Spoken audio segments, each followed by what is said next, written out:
Let's do it. This is IUICAZ. Hey, this is IUICAZ. Hey, keeping the faith in the King, and the patience will give us the free.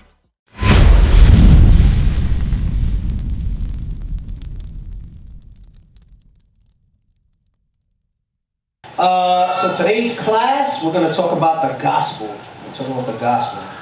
So brothers, what's the gospel?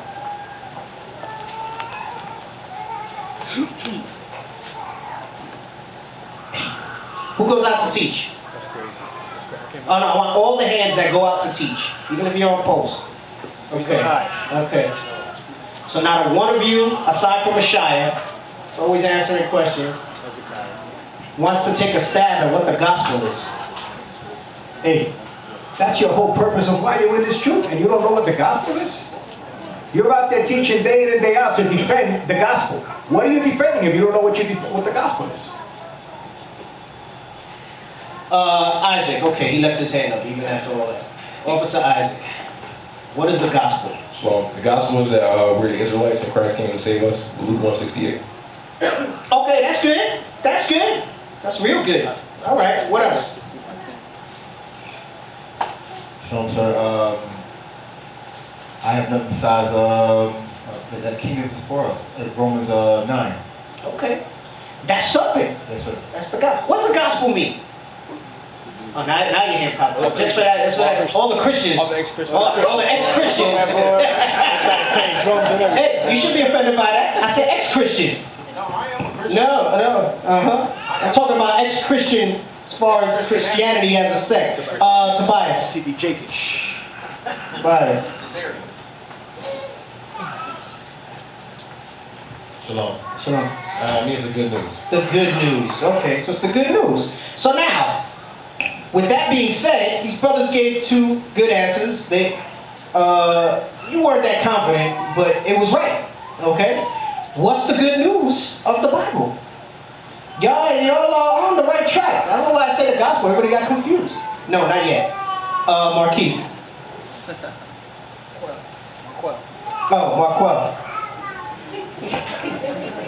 Damn, I was on a roll for like 3 weeks. Shalom. They not even sitting together no more. They're like, let's see if he gets it right now. Damn. Go ahead. Isaiah 45:17. Yeah. What does that mean? What if I never read the Bible before and I'm someone on the street? You can't just pull it? Do you want it? Do you want somebody to read it for you? I can. I'll take Okay. Can you get it for him? Come on now. You go to MOV? Yes, sir. Okay, so come on, boy. Eventually you're going to be on the street teaching, right? So. The book of Isaiah, chapter 45 and verse 17. But Israel shall be saved in the Lord with an everlasting salvation. Ye shall not be ashamed, nor confounded, world without end. Bring it out, like I don't know. So Israel will be a world that is going to be saved. The world in the Bible, according to John 3:16, is Israel. And the Bible is for us. We will be saved. Who's we? Like you see, that's powerful and that's great. That's beautiful. That's good news to my ears. But it sounds like you're talking about all people. Only talking about Israel. Yeah. Listen, you're not wrong. But here's the point that I want to find too. Thank you. How many of y'all just go up to somebody just to give them a flyer and go, hey, I got some good news for you. Do you know that you're God's chosen people? You, meaning you as an African American, you as a Mexican, do you know that Mexicans are in the Bible? That's good news. Israel shall be saved with an everlasting salvation, world without end. What you're saying is not wrong, you're just not emphatic enough about it. It should be exciting, right? It's like you walk into a conference at work and there's a whole bunch of Edomites, and then you finally see the other Jake come in, you're like, woo, I'm glad you're here. Right? Yeah. Okay, it's like Get Out. When he saw the brother, he's like, hey man, I'm glad you're here. Of course, he was all freaking brainwashed at that point, but, right? And that's how you should feel when you're bringing this thing out. Going back to look with that sister and that, stuff like that should put a ceiling. Man, I can't wait to get the one that comes because I was the vessel that told them they were chosen. That thing is moving. That thing should inspire you to keep going. What else? Somebody else explain it. Okay, yes, finally. Go ahead, soldier. It's like, oh, you pay me like that? Yeah, better be wrong. I got Isaiah 52:7. What does it say? It says, "How beautiful upon the mountain are the feet of him that bringeth good tidings, that publisheth peace, that bringeth good tidings of good, that publisheth salvation, that saith unto Zion, thy God reigneth." So every time we're out there, right, that's what we do. We teach the so-called blacks, Hispanics, Native Americans. We publish salvations unto Zion. We tell them, yo, you're an Israelite? That's what I say. Say, yo. Yeah, sometimes they'll be like, yo. You gotta speak, you know. Yeah. Paul Vernacular, said, that's fine. Paul said, be all things unto all. Hey, He I like said, that. That's to the good. weak I was weak. Yeah. Okay, all right, you're coming back to life. All praises. Good. So we tell them, yo, you're an Israelite, keep the commandments. Okay. Look, this is your history. We're going to Deuteronomy 28, right? Okay. So we publish good tidings of the gospel. Okay, all right. History. Let me see. Anybody else got something different? You really win. Yeah.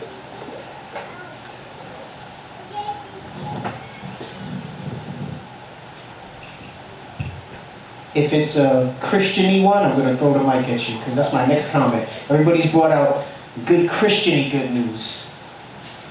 I will bring out Isaiah 40:9. What does it say? It says, "O Zion, that bringeth good tidings, get thee up into the high mountain.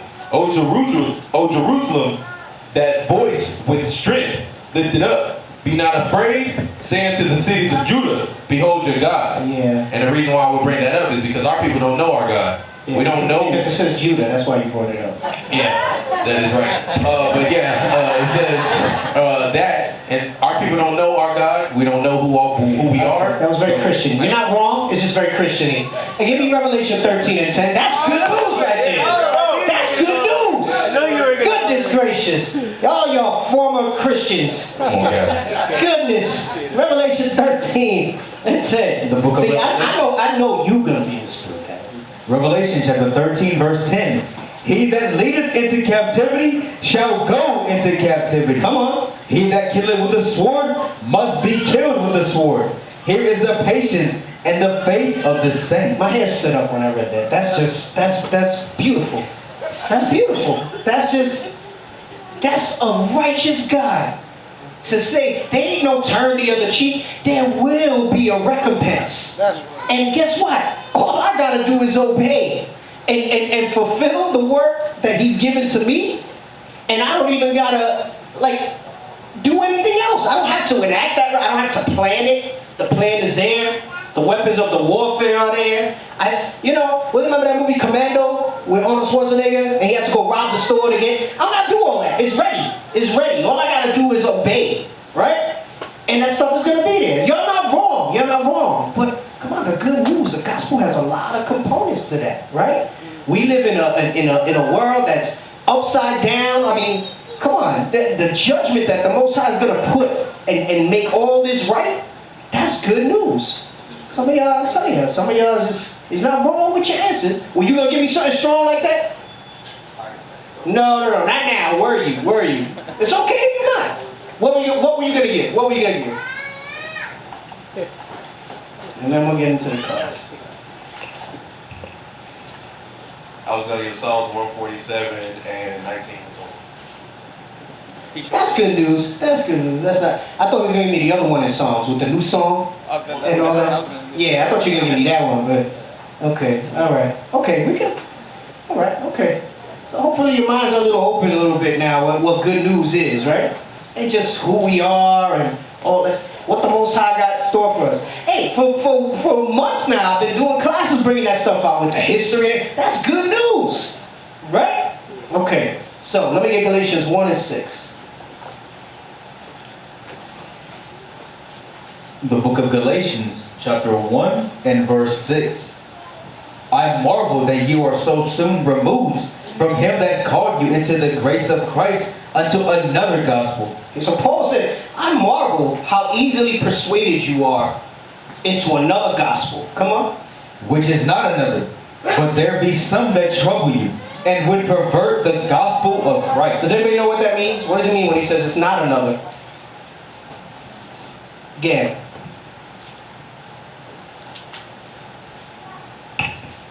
When they say it's not another, meaning that they're using the Bible just like we use the Bible. Mm-hmm. So that's where they're coming out of. Okay, all right. What about specifically here? What was happening in that time? Your answer's correct, but what was happening in this time?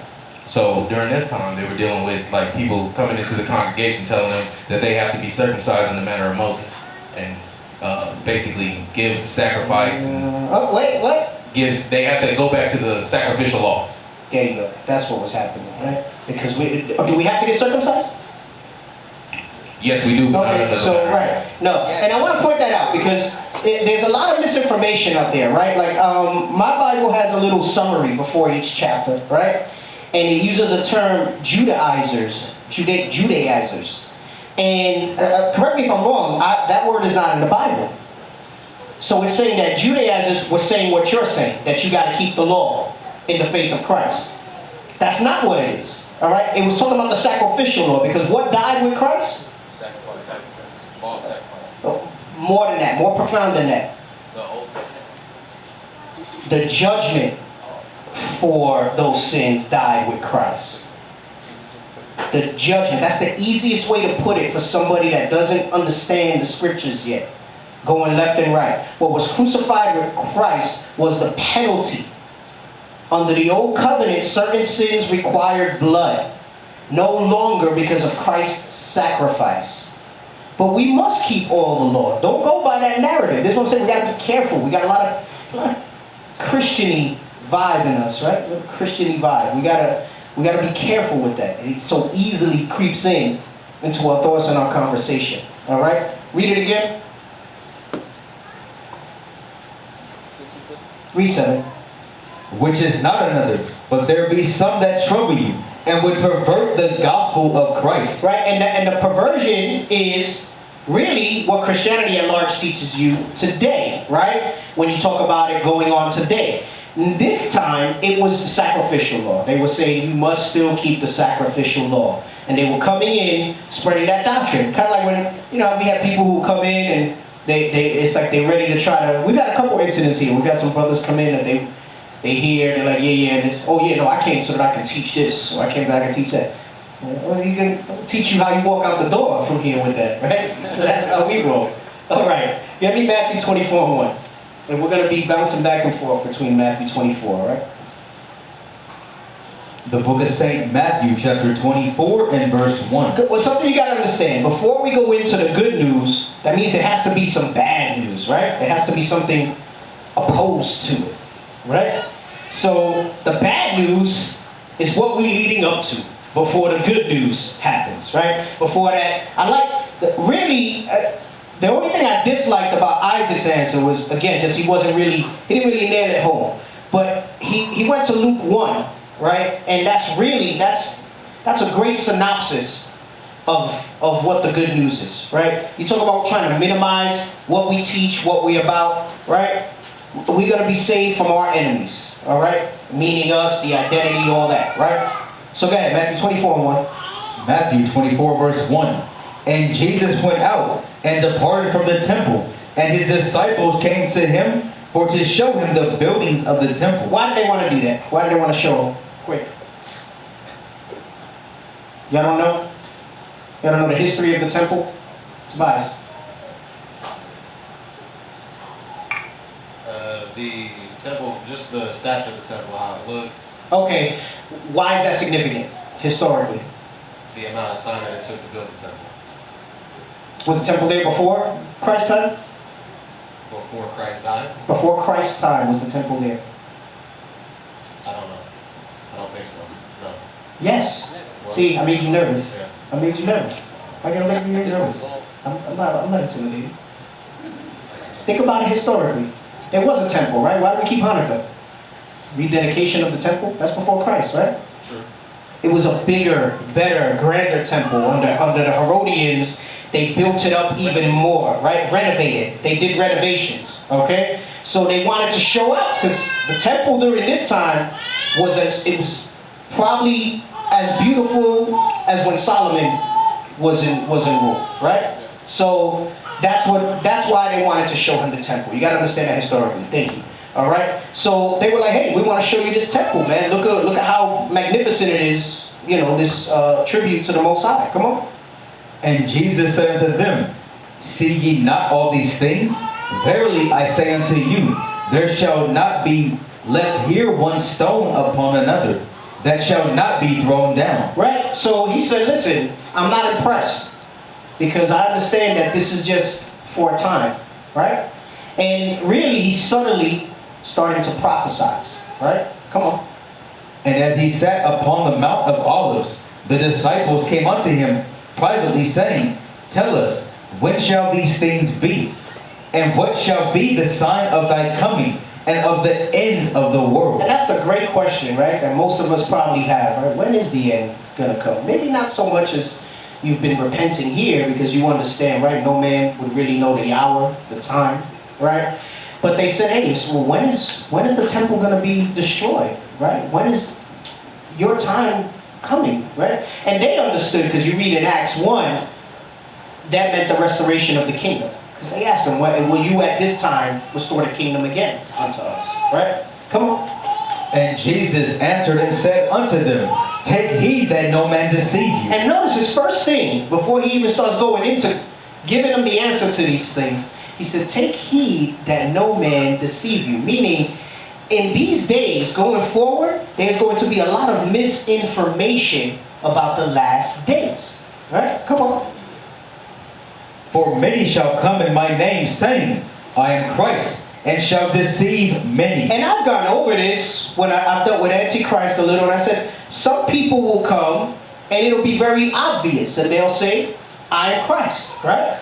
They'll say they're the God-sent comforter. They'll say, I'm Jesus in the flesh, right? There's people who go to that extreme, and then there's some that is more subtle. They're going to talk to you about, because I see this, because I know that. Never really directly saying they're Christ, using that word, but in other ways they'll imply that they are. It says, be careful. Come on. And ye shall hear of wars and rumors of wars. See that ye be not troubled, for all these things must come to pass, but the end is not yet. Right, so some people grasp onto that, and they say, you will hear of wars and rumors of wars. Were there not many wars after Christ? Right? You had the continued rise and fall of Rome and the Renaissance, the rise and fall of the Moors and everything else that came with it. Right? You had the rise and fall of Europe, America, all this stuff. But it's not just the wars and rumors of wars, because he says, for all these things must come to pass, but the end is not yet. Meaning, there's going to be a lot of that. So don't bug out when you hear a rumor of war. Because some brothers, they jump all on it. Some of you, Iran's ready to pop it off. So what? I know what's behind that. When people say stuff like that, they think that means, is this the war? Is this the war that's going to set the whole thing off? It said, listen, that's just one sign. Those things are going to happen, but the end is not yet come. Meaning, that's not the sign that you should be looking for. But understand, when you see that stuff, that is part of the bigger whole that I'm giving you now. Right? Come on. For nation shall rise against nation, and kingdom against kingdom. And there shall be famines, and pestilences, and earthquakes in divers places. All these are the beginning of sorrows. It says those are just the beginnings. Now, we don't know if the beginnings was from back then. We don't know if the beginnings are from now. All we can do is get close, right? We read in Ezra where he talks about 12 parts, and this many have passed already, and we're basically in the 11th part way in, right? So he's letting you know that stuff. The 10th part has passed already. So understand that there's going to see, and you see that now. You see these earthquakes in diverse places. Look at the crazy weather that the whole middle of the country was having here even. People bugging out. It's like May, and like places were still getting snowstorms. Right? Does that mean the end is coming? So no, be not troubled. I'm telling you, so some of y'all jump all on it, right? And listen, I love it. I love that brothers and sisters share news and all that. That's good. Post the articles and all that stuff. But make sure you resting well in your spirit. Like he said, these are just the beginnings of sorrows. He says, be not troubled. Don't be troubled by these things. Be aware, don't be troubled. Come on. Then shall they deliver you up to be afflicted, and shall kill you, and ye shall be hated of all nations for my name's sake. He says, then They shall, and it's interesting because historically, some of this happened already. But he says, still not the end. Because nothing new under the sun, you're going to have to see that again in these last times. And it says, and ye shall be hated of all nations for my name's sake. That's good news to y'all in here, because are we hated just for professing this? Like, when you were in Christianity, nobody hated you. When you were there playing the bass and the drums in the Christian church, right?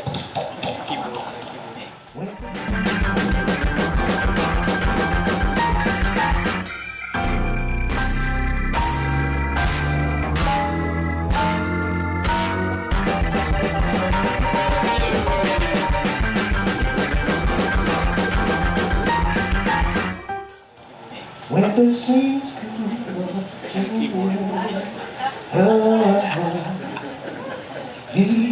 look at him, the keyboard, right? Everybody loved you. Even if your family didn't go to church with you, they're like, "It's so great that you're in church. I love that you're in church." And how they feeling now? It won't have nothing to do with that, right? Yeah, I'm going to keep Pentecost. What the hell is this? Passover. It's not how we raised you. It's not how we raised you. Nooka. Celebrate Christmas. Right? So let me get Acts 12 and 1. Hated of all nations. Because like I said, this is historical and it's a prophecy. It's historical for us at this point because when Christ was saying this, some of this had not yet happened. Some of it was in the process of happening. And even more to come. Right? So get Acts 12 and 1. The book of Acts, chapter 12 and verse 1. Now about that time Herod the king stretched forth his hand to vex certain of the church. And he killed James, the brother of John, with the sword. And because he saw it pleased the Jews, he proceeded further to take Peter also. Then were the days of unleavened bread. So, talk to me about Herod. Somebody give me some background on Herod. We just read that we be hated of all nations for Christ's name's sake. So why am I going here? Tell me about Herod.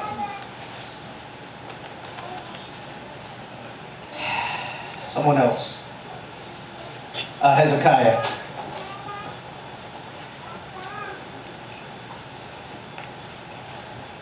Shalom. Herod was a Roman ruler who ruled over us. He was seeking Christ's life from the beginning. Okay, so he was Roman. Paul was Roman. Well, Herod was the Edomite Roman. Ah, there we go. See, little details. And I understand why it happens. We're so used to speaking in a commonality amongst ourselves, right? With a presumed understanding, but a lot of people don't have that context, right? So, good. So Herod was an Edomite ruler, the Herodians. They were set up by the Romans to rule over the Jews. They were converts. You got something else you want to add? Or were you going to say the same thing? Yeah, no, I'm going to say Idumean ruler. Okay, Idumean. Good. I like that you say that because later we're going to, that word Idumean is going to come out. All right, so he was a ruler. And he hated them. You see how he was vexing them? What does it say? Because these guys followed Christ. He says they said it pleased the Jews. So that's why he went after Peter. He killed James, the brother of John. All right? So you saw it happening there. Okay? And then now, in the future, you have that now. But not to the extent that none of us has suffered for this truth unto death, or to be genuinely locked up because you profess Christ. Even us getting locked up in Cuba, I would be the last one to sit there and say, oh, you know, that's this scripture come into life, right?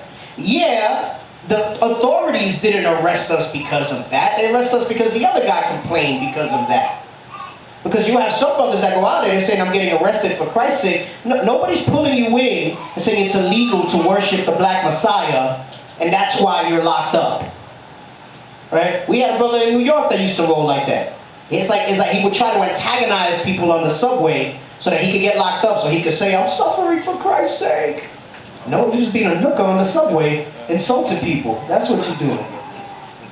goodness. Anyway, go back to Matthew. 24:9 again. Matthew chapter 24 and verse 9. Then shall they deliver you up to be afflicted, and shall kill you, and ye shall be hated of all nations for my name's sake. And we just gave one example historically with Herod, right? Come on. And then shall many be offended, and shall betray one another, and shall hate one another. And it says, and then shall many be offended, and shall betray one another, and shall hate one another. Does anybody have examples of when this might have happened? Ashai, it's the only one raising your hand. Oh, I saw Sarat. You had your hand, Sarat? Oh, after. Okay. All right. I have examples of today. Not No, I don't want today. Okay. No, I don't have to. You don't have nothing historically? The time of the apostles? No. Okay, Right now. Sarat? Something about the Renaissance. Nah, that's still too far. I want in the time of the apostles. Maybe I'm giving it away then. Kayla, I saw your hand. Were you gonna say something different than Renaissance? Here. I was gonna say in the Apocrypha that you said that is the Jason. Okay, yeah, that was. I'm talking about after this. After this. There is what's his name? The one that wants to assume all the power. I forgot his name. Like this is or something like that. I forgot what he's called. Which, listen, it says, many shall be offended and shall betray one another and shall hate one another. Oh, Diotrephes? Okay, that's a good one. That's all right. It's a major one. Yeah, let me do Isaac. Judas. Demetrius.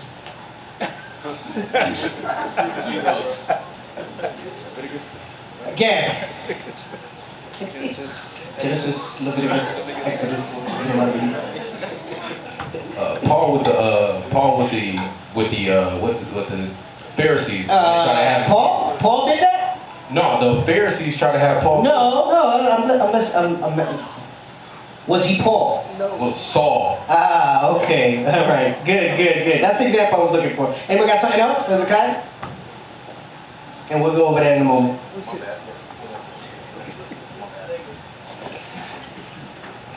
Acts 12:3 says, because it pleased the Jews, that's the reason why he was doing it. Well, I want betrayal, right? I'm focusing on betrayal. So meaning of your own people turning against your own people. And that's really, right? And if I would have said all that, you guys would have had a bunch of answers. I'm trying to get y'all to think, right? I mean, the other nations are going to betray us. What Herod did is expected, right? That's why we went over the Herod example in verse 9, because it said hated of all nations for his name's sake. Verse 10 is talking about within our own people. All right? Give me Matthew 11:6 before we go to Acts 8:1 to briefly talk about Saul. The book of St. Matthew, chapter 11 and verse 6. And blessed is he whosoever shall not be offended in me. Right? So it says many will be offended, but the scripture says you'll be blessed if you're not offended in him. Right? Go to Acts 8:1.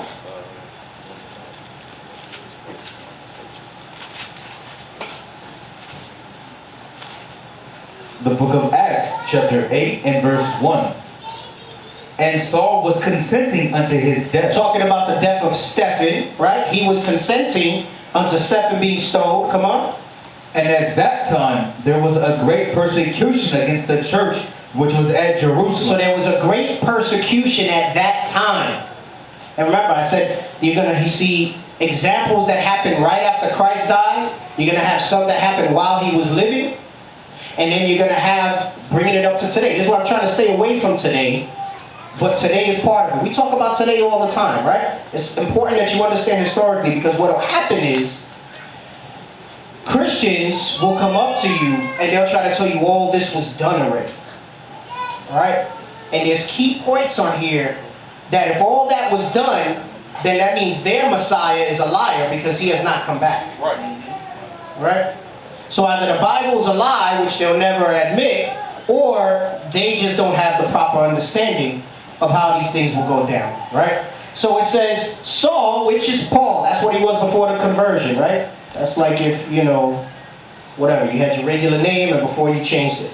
So it says, Saul was consenting unto his death, and at the time there was a great persecution against the church which was at Jerusalem. Come on. And they were all scattered abroad throughout the regions of Judea and Samaria, except the apostles. And it says, and they were all scattered abroad, right? So it goes to show you that it's not, the persecution wasn't against a building in Jerusalem, right? The church is speaking about the Israelites, okay? Because then it says they were scattered abroad throughout the regions of Judea and Samaria, except the apostles. Come on.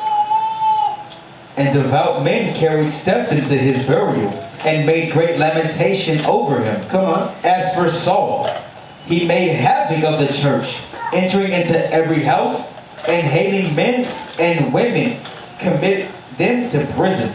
And so hailing men and women, committed them to prison. It said he brought havoc on them. It tells you what his mind was like then. He was consenting, meaning he was in agreement. He was zealous for what was being pushed. And what was being pushed was the Pharisees were sending out letters convincing people to betray followers of Christ, right?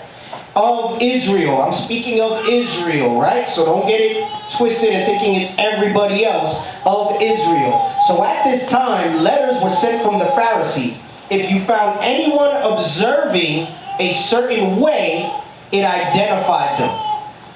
So what would be some of the ways that you would see them observing that would give them away?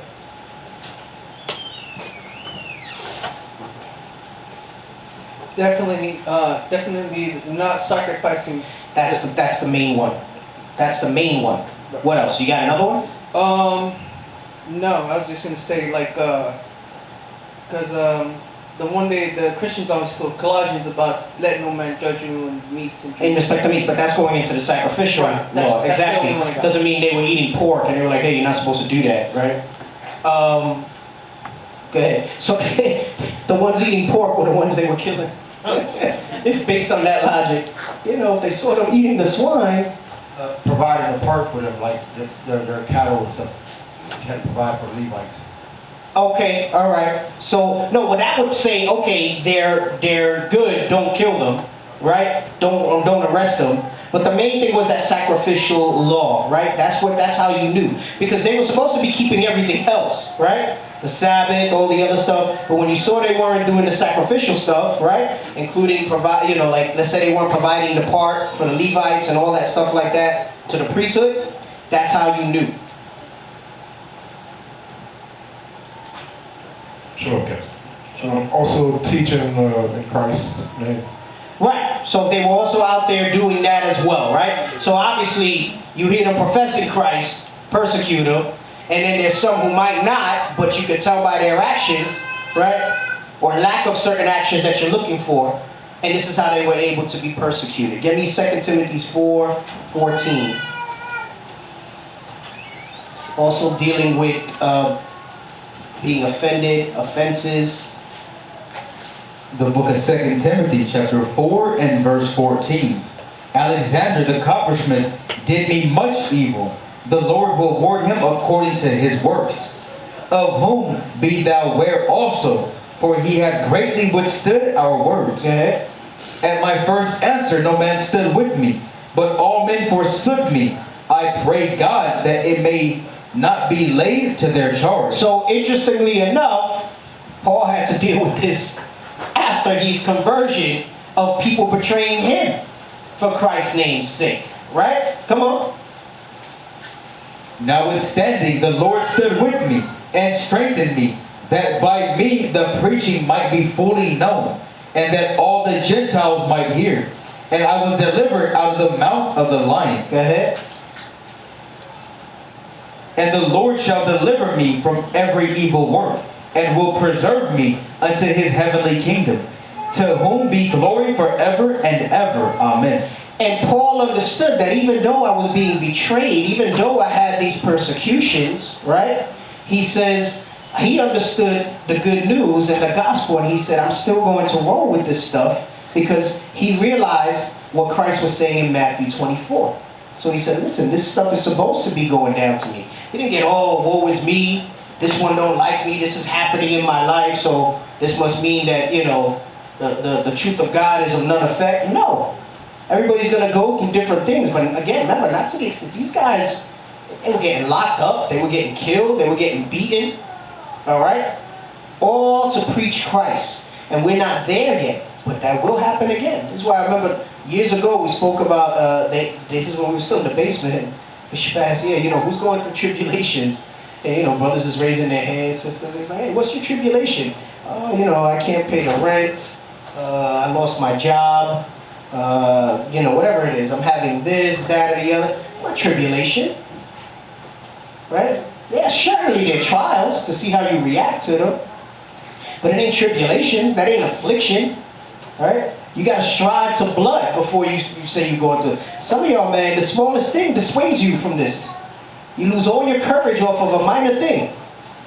Cop come up, tell you got to move. Okay, you're moving. Like zero resistance. And I'm not saying get yourself locked up ignorantly, but I mean stand for something a little bit. You know, brothers was talking on the group this morning. Cops came up to them in the morning. They were, I think in Jackson, Mississippi, is that where it was? And they came up and the cops was like, nah, y'all gotta move. You know, brother had a little thing, a little summary of the First Amendment. So listen, we're just here doing this. And, you know, unless there's some ordinance that we're, whatever, you know, we're gonna stay here.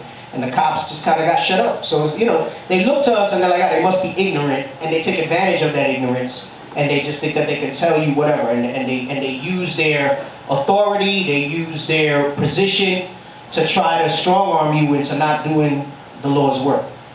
And it freaks some brothers and sisters out, and you get all nervous about that stuff. All right? Let me get Acts 19 and 33. Let's read about Alexander's offense. The book of Acts, chapter 19 and verse 33. And they drew Alexander out of the multitude, the Jews putting him forward, and Alexander beckoned with the hands, and would have made his defense unto the people.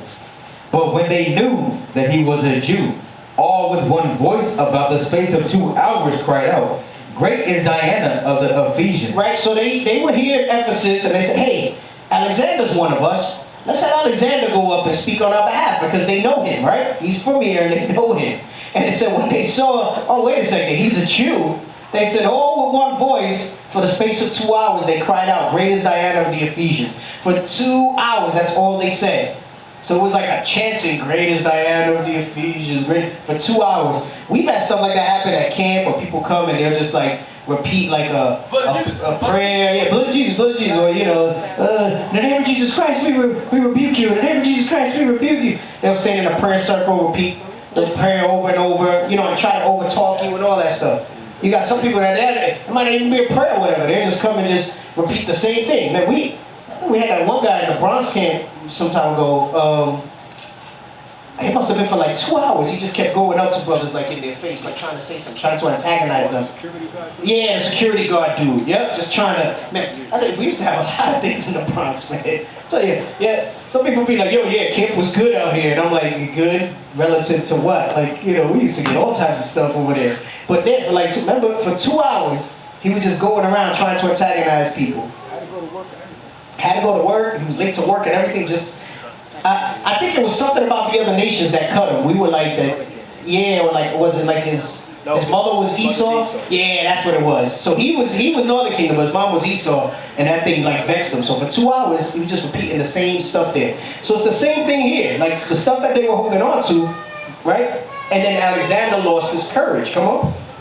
And when the town clerk had appeased the people, he said, Ye men of Ephesus, what man is there that knoweth not how that the city of the Ephesians is a worshiper of the great goddess Diana, and of the image which fell down from Jupiter? So he went and he started giving them props of Diana off of this stuff, right? Come on. Saying then that these things cannot be spoken against, ye ought to be quiet, and to do nothing rash. Now some people look at this and say, okay, he was just using wisdom trying to appease them. No, that was when he needed to stand for the Most High against idolatry. And he did it, right? His courage left him. He was offended, right? And he said, listen, y'all know Diana is great, so y'all don't got to do none of that. Nobody's going to be able to speak against her. Come on. For ye have brought hither these men, which... No, that was it. That's all that I wanted from that. So Alexander wound up betraying him on this account. Let's go back to Matthew 24. And brothers gave Diotrephes and some other examples, okay? Read 24 and 10 again. St. Matthew chapter 24 and verse 10. And then shall many be offended, and shall betray one another, and shall hate one another. And what they're really offended at is Christ's name. That's why we read Matthew 11 and 6. It says, blessed is he who is not offended. And blessing, the blessing is what? You're able to receive this. You're able to acknowledge and realize that you are an Israelite based on what's brought out to you. And you start your journey in repentance, keeping the Lord's commandments in the faith of Christ. But the ones who are offended, they don't. Whether forever or for that moment or whatever it is, they're not able to see it, okay? And then it's going to lead to the point where people will begin to betray you. They did it in Christ's time. They did it in the time of the apostles after Christ's death. And historically throughout, it was forbidden to worship in Christ's name. Get me, read verse 11. And many false prophets shall rise and shall deceive many. And many false prophets shall rise and deceive many. Ezekiel 22 and 26. We're going to keep coming back to Matthew, so you can stick a finger in there or whatever. Ezekiel 22 and 26. The book of Ezekiel chapter 22 and verse 26. For priests have violated my law, and have profaned my holy things. They have put no difference between the holy and profane. This is how you identify false prophets. These type of characteristics. Anybody who, violates the law, profane the holy things, like the Sabbath days, saying you don't have to keep the Day of Atonement, Passover, or you can keep Passover without the lamb, even though that's part of the instruction. All right? You can buy and sell on the Sabbath, or the Sabbath is on a different thing. These are false prophets. He says, and have profaned mine holy things. Come on. Neither have they showed difference between the unclean and the clean. They said they put no difference between the holy and profane. Neither have they shown difference between the unclean and the clean. Meaning what? They're not teaching the dietary laws. They're not teaching you the modest apparel, what the dress code is. All those things are important to your salvation. Come on. And have hid their eyes from my Sabbaths, and I am profaned among them. Read on. Her princes in the midst thereof are like wolves, ravening the prey, to shed blood and to destroy souls, to get dishonest gain. And really, at the end of the day, that's what it's for. And the gain isn't always money. It's the easy one to say it's money, right? To get dishonest gain.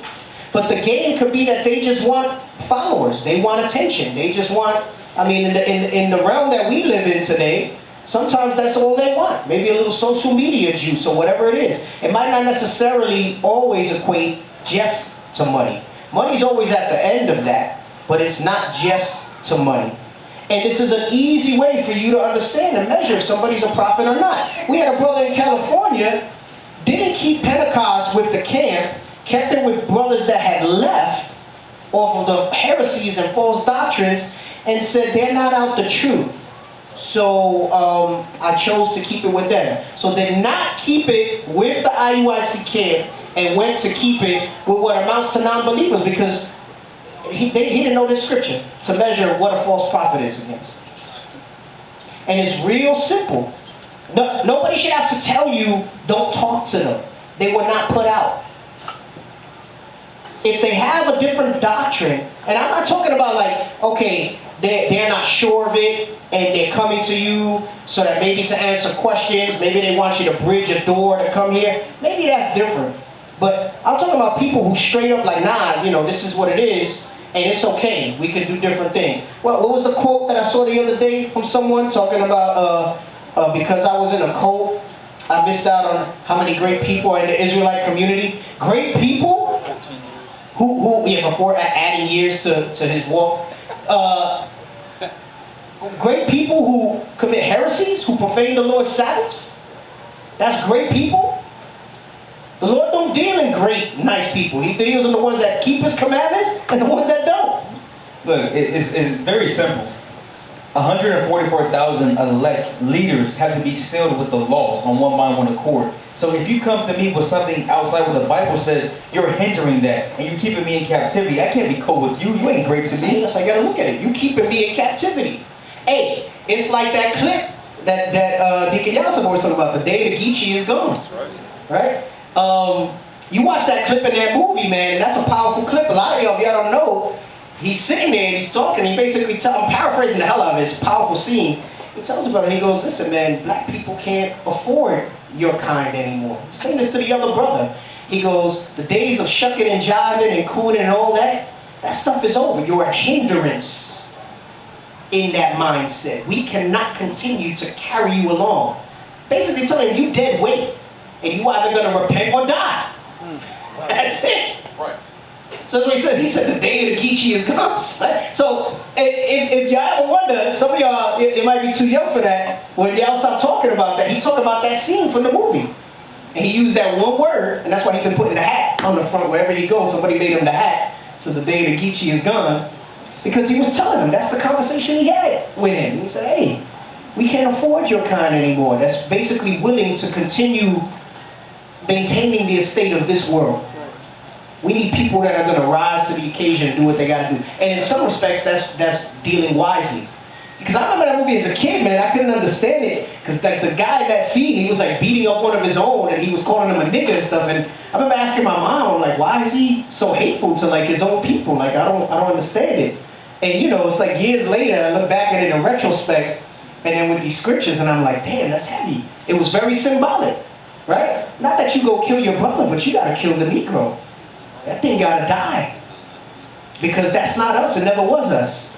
That was a creation by them to keep us where we at. So we gotta transcend that. That's what I mean, the day the Geechee go. When are you gonna stop cooning? When are you gonna really take the steps and change? I mean, like really change. You know what I'm saying? Like if you dress up a pig and you put on the nicest thing, lipstick, and make, it's still gonna look like a pig. That's right. And I relate that to keeping, if you do the commandments that are on the surface, you look like a good Israelite, you're wearing fringes, you come into the Sabbath, you're keeping dietary laws, but the other deeper things about really changing who you are, right? And it's like, we can't continue supporting that. You keeping me, I like what he said, you keeping me in captivity with that type of behavior. It has to change. It has to change. Go back to Matthew. Read 11 again and go right into verse 12. St. Matthew chapter 24, verse 11. And many false prophets shall rise, and shall deceive many. And because iniquity shall abound, the love of many shall wax cold. And it says, because sin will abound, because iniquity will abound, the love of many shall wax cold. Meaning, because people want to defend their sin, their love for you will wax cold. It's like a drug addict, right? That like he needs his drug, so he'll sacrifice whatever if he needs to, right? So let me get 2 Timothy 3:1. 2 Timothy 3:1.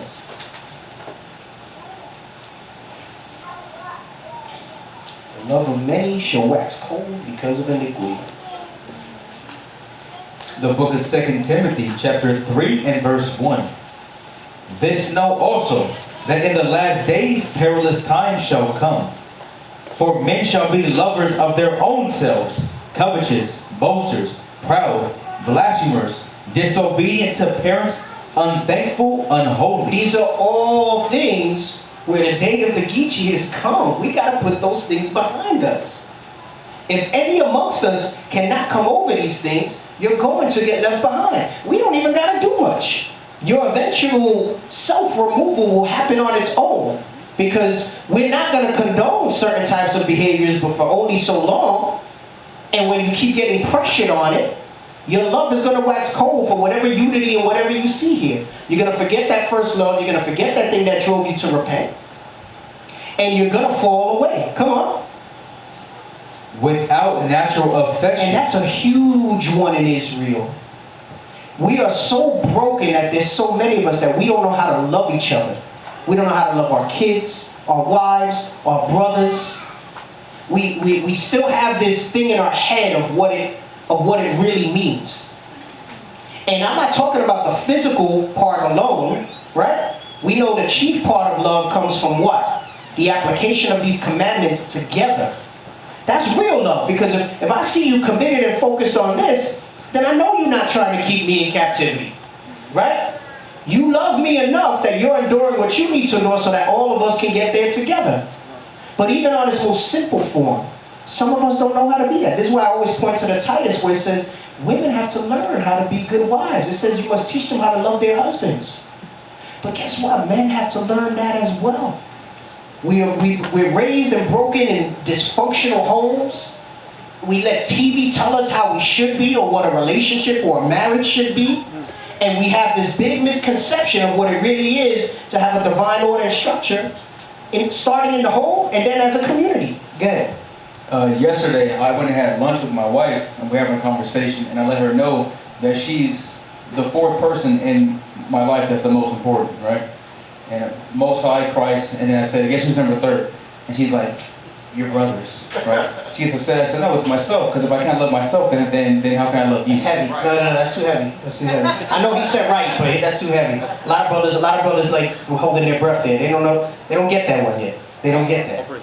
They don't get that. That's heavy. You got to expound on that? No, yeah, but that's what it comes down to. If I'm not trying to get myself right and love myself with these commandments, then I'm not going to care that she's keeping the commandments to the best of her ability. I'm going to let her fall by the wayside, because that's the mindset of the Negro that was created here in Babylon the Great. That's Genesis 3:12. The Spirit was in us to have that mindset. And when you think about it, it all goes back to lack of self-accountability. And saying, what can I dictate and what can I control? Some things you can't. I've said this before. You can't make somebody do something different. What you can control is how you react to that, how you deal with that, and how that affects you. And that's real heavy. You got to get yourself right. And we've said this before. The church starts with you, right? God, Christ. Love yourself. Right? How can you love your wife like you love yourself if the love for yourself you have is terrible? Right? Hey, and I'll give you another example. We would have some brothers, again, just, New York. I was spent so many years there, but I've seen it elsewhere. A brother that don't take care of himself personally, whether it's diet, health, hygiene, is that somebody that can love somebody else? If he can't do good for his own body and health, what good is he going to be to somebody else? So, again, you'll ask somebody, do you hate yourself? And 9 times out of 10, someone's going to say, no, I don't. But then you got things like that where you can't even wash your behind right consistently. You can't even have a care of your diet consistently. I'm not saying, listen, everybody wants to, I'm not trying to get into this whole diet debate about junk food, whatever. I'm just talking about doing what keeps you healthy, what keeps you moving, and the best that you can be. So then your understanding or your perception of what it is to love someone else is going to be distorted. Because until you got that right within yourself, you're no good to anybody else. So that's real heavy that you said that. I know at first she probably made a face like, she was tight. Right? She was tight, right? You were tight? You were tight. I know. Look, she was like, okay, maybe now it's she was a little upset. She had to put the hair wrap on so you could break it down. I just bought her a Poke Bowl and then she was fine. Oh, okay. Here's a Poke Bowl. Where we at? What verse? Read verse 3 again. Verse 3. Without natural affection, truce breakers. People who can never keep their word, right? And it don't even mean like you gotta make a promise. Just, hey, I'm gonna be there at this time. You're never there at that time. Right? And I'm not talking about there's traffic or, whatever it is. You're just never there at that time, right? I mean, little things like that, right? Or you make commitments and you can't honor them. Come on. False accusers, incontinent, fierce, despisers of those that are good. And you know what a despiser of those that are good are, right? Remember, it says the love of many will wax cold. We're dealing with Israel here. So it's not talking about outsiders that'll despise us. We already went over those that'll hate us from other nations. We already went over those that'll hate us because they're offended in Christ and what we preach. It's talking about brothers and sisters amongst yourselves, right? And when it says despisers of those that are good, some people will have a dislike, a dare I say hatred, although they won't term it that, for a brother or sister or several brothers and sisters, and they really won't know why. They can't identify it. And the reason they can't is because that brother or sister represents things that they're not. And that could be on a level of envy, all right, because maybe it's a desirous thing and they want the things that they have. Or it could be from a perspective of the good, right, inside of you can't come out. So when you see the good in someone else, it magnifies your evil ass. And that makes you hate somebody for it. Because and that's what I mean when I say they represent something that you're not. So it can be carnal, but then it's spiritual as well. Because when you don't realize that you got things wrong with you, you're like, well, why do I got an issue with this person so much? Maybe it's because there's something here. You're such a pessimist that what you see in them, it magnifies what you got wrong with you. And the evil spirits you got on you don't like that. They don't want to be around that because that'll be overcome. And then that thing will be exorcised out of them. So they want to stay there. So they put you in a thing where what? You become standoffish. You don't communicate. You're not around. Right? And I'm telling you, y'all swear that y'all all got poker faces.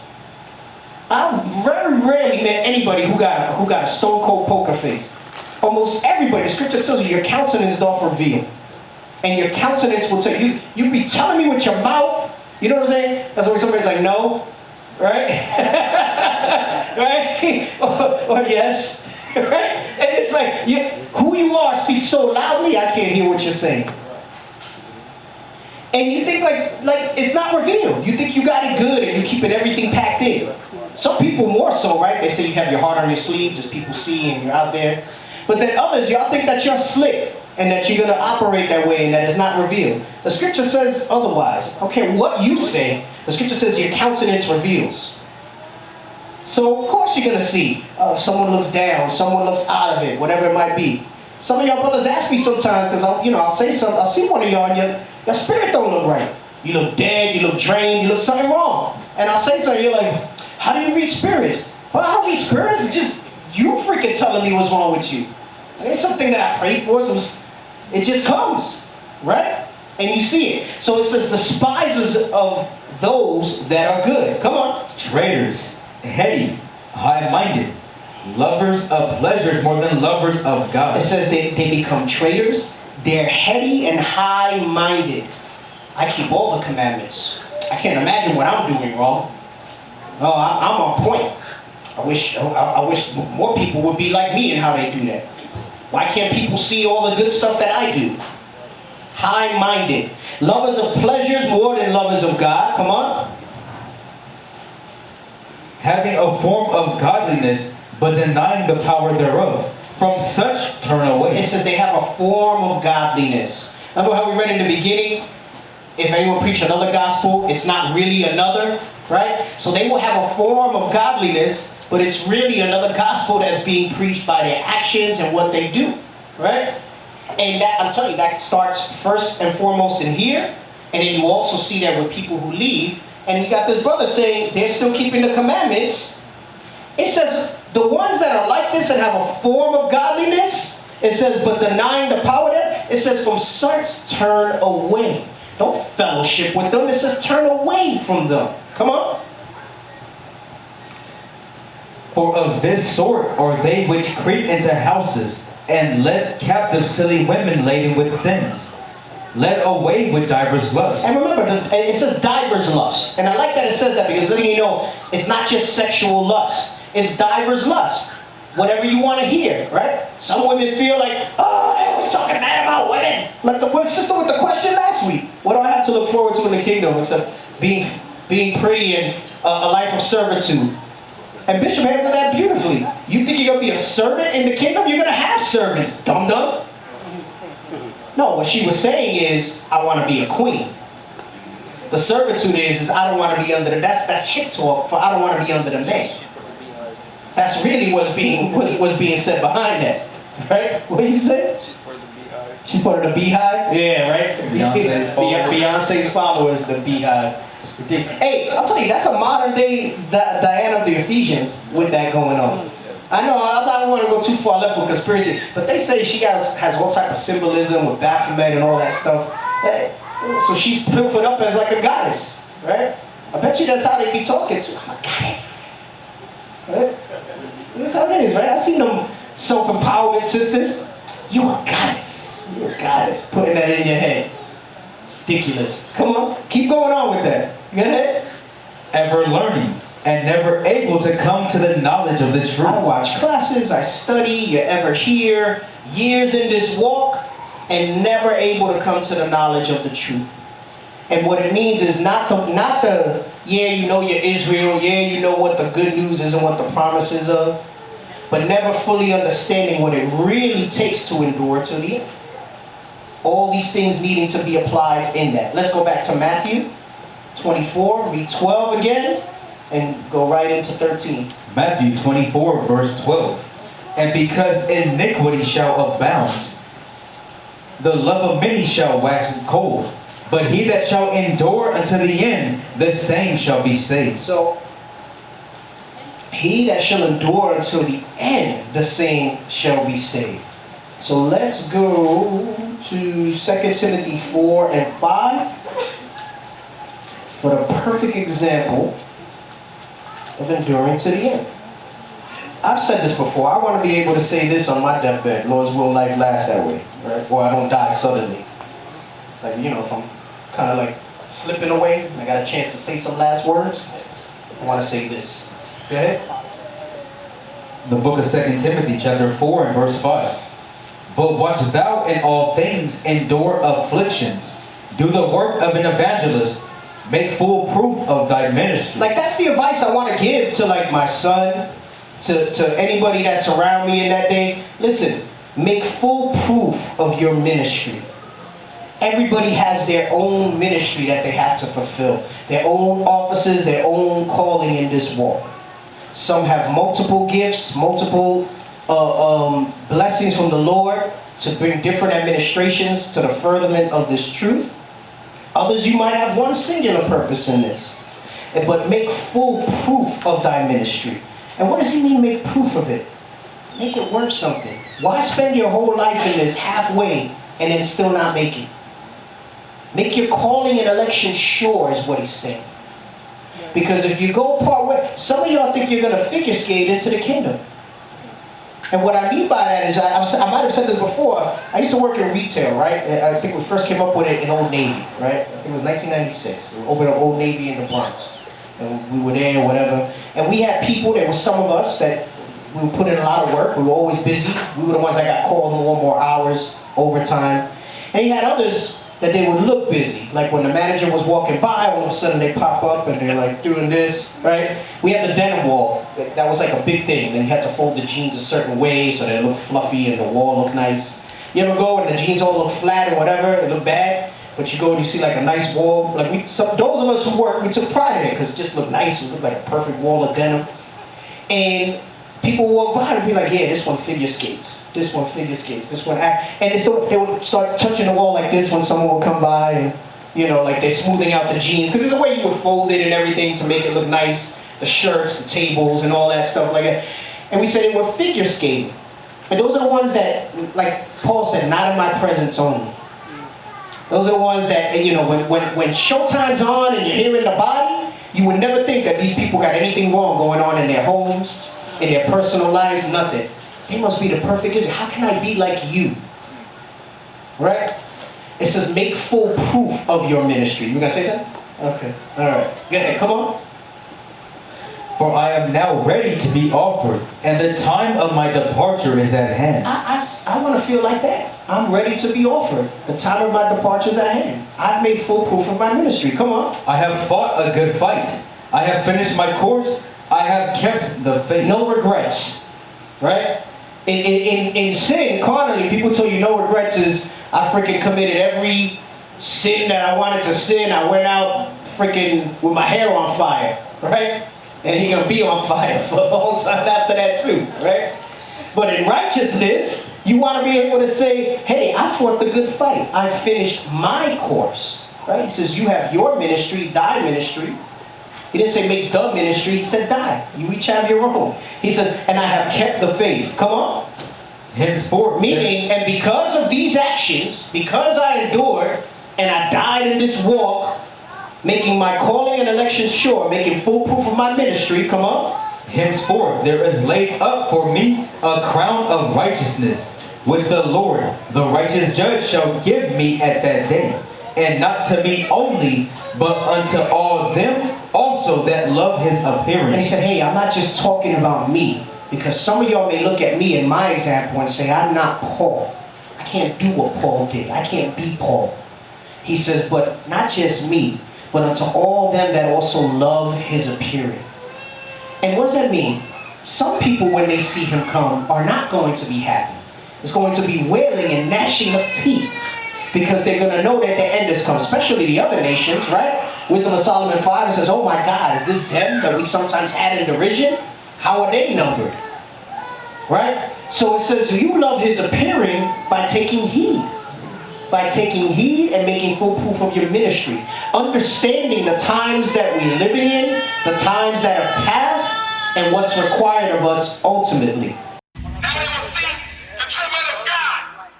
We are not black men, we are Israelites. That's right.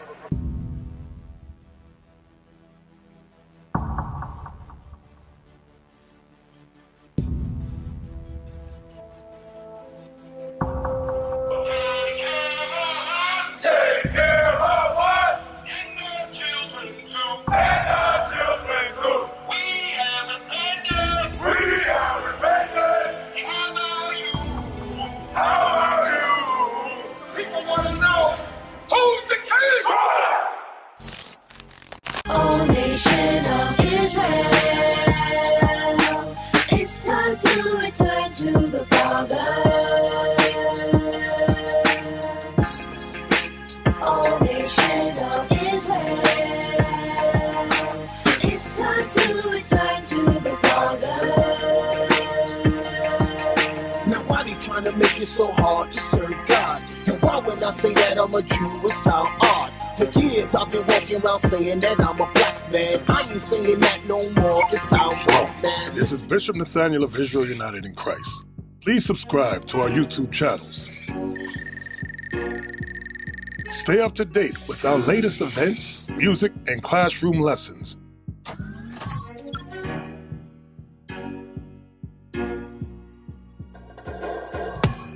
IUIC plans to continue visiting different countries where this gospel has not been preached before.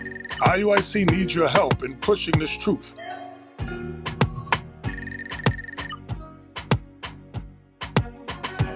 So join us.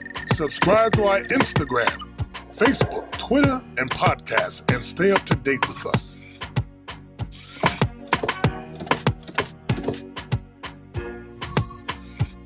For more information, please visit www.israelunite.org.